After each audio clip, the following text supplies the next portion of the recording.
So Hiei's trailer recently dropped, which indicates both him and Miram are ready to go. I believe they both will be released in the second week of October following the recent tournament battle event. What's popping up in my mind is, what if the Bleach or JOJO rep isn't who we think they are? What if one of them are female? Next.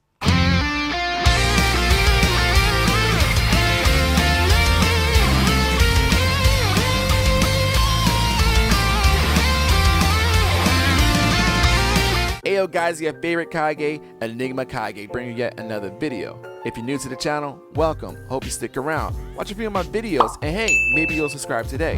So before we begin, make sure to smash that like button because it greatly helps the channel in more ways than you can imagine. We are still on the road to 7K and above. Thanks for the continuous support, and let's just jump right on in. As most of you know, both Hiei and Miram were both data mined back in May 2020 once Shoto Todoroki became available to the public. This can only mean that both the Bleach and JOJO character files will also be in the next DLC release, and I'm sure the data miners are gearing up for that data mining session.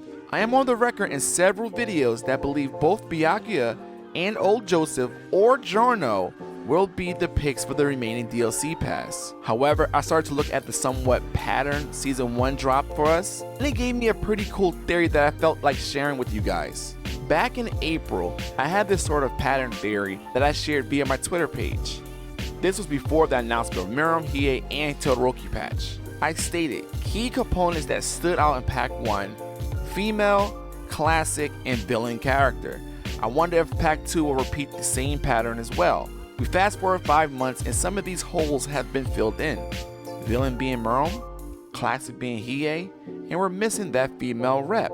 The very next day I doubled down on it, giving a whole loadout. Season 1 pass had a combination of a rival, a fan favorite, female, a returning character, a mentor, and a villain. If you plug that into Season 2, you're left with Shoto Todoroki, Hiei, Miram, Yoruichi, and Joseph Joestar as the mentor character. I'm going to rule Yoruichi out for just a second because her attire is already in the game, and so far the close theory is becoming factual. But like I said, patterns are sometimes meant to be broken, but they can still have Giorno and Byakuya since Spike Chunsoft is leaning towards fan service this season. If I had to put my money on a female rep, it would go to the Bleach slot rather than JOJO, since we haven't received word on the Stone Ocean anime starring, of course, Jolene Cujo. But with the whole 1000-year Blood War theme going on, who outside Yoruichi makes sense as you look at the Bleach Jump Force roster? Well, in my opinion, I will have to give that slot to Nelly L. Now hear me out.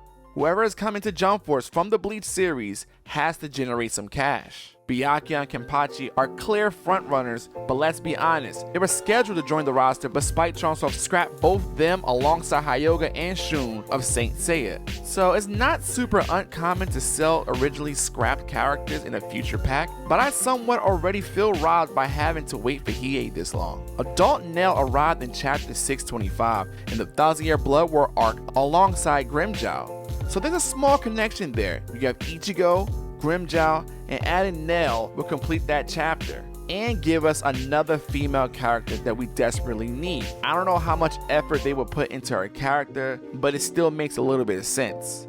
I ultimately think they will go along with Byakuya and finishing out with Giorno, but somehow you just never know when it comes to Jump Force. This is the same series that released Bisky over Corollo. However, she made sense because she's a mentor character just like All Might. So down in the comment section below, Adult Nell, would she ruin the Season 2 pass, or would this actually be a nice little addition to the roster? If you aren't subscribed, you are severely lacking on these streets. Definitely hit that button. And as always, I'm Enigma, signing off. Peace, guys.